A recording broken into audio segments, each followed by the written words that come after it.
NBC News correspondent George Solis live in Kingston, Jamaica, where he's been monitoring the storm for the past couple of days. George, what are you feeling there? We understand Kingston is about the distance from Black River that Philly is from New York. Yeah, Vicki, I mean, it is a historic day here for Jamaica with Hurricane Melissa. We here in Kingston, I pause to say this, are somewhat fortunate that the landfall was not here, only because we are still getting some of those tropical force storm winds. We're seeing some of that rainfall, but obviously it's not going to be the sheer magnitude of this storm that's going to hit where it does make landfall.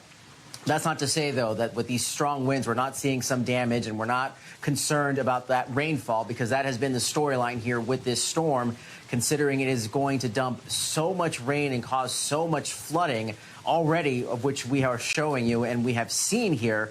One of the reasons that we are hunkering down during this storm. Now, officials have warned people for days that they needed to prepare to have an evacuation plan, to hunker down, because time is essentially run out to do that. Right now, as this storm prepares to make landfall, getting close to making landfall, again, just some of the things that we're seeing, very early on, very scary, and it has just been part of that warning from officials that this is going to be just such a destructive force once it actually moves through the island here, and really just a threat for the Caribbean in general, because this thing did not lose any strength. It remained a Category 5 here, and officials saying, look, they tried to prepare for as much as they could, but really at this point, it is just a matter of waiting and seeing what Melissa is going to do here once it moves through the island, guys. You know, George, I mean, this is about scale and speed. Caribbeans are used to hurricanes, right? Like, there's an entire hurricane season. But this is different. I mean, the scale and the speed of this is different. You've been speaking to Jamaicans who've written out other storms. But what are they saying about how this one compares?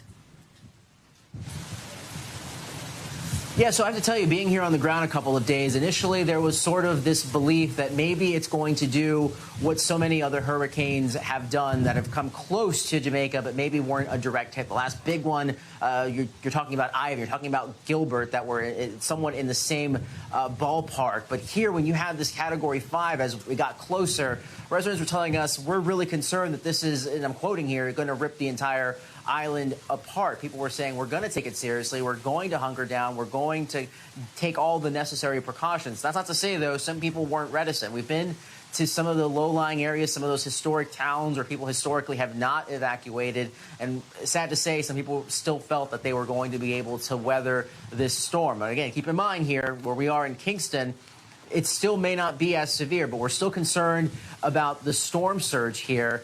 One bit of promise in all of this from officials in an earlier briefing, when we're talking about the airport here, it is just above sea level, but they were saying they do believe that after the storm passes, some of those relief flights to bring supplies here may be able to start as soon as tomorrow.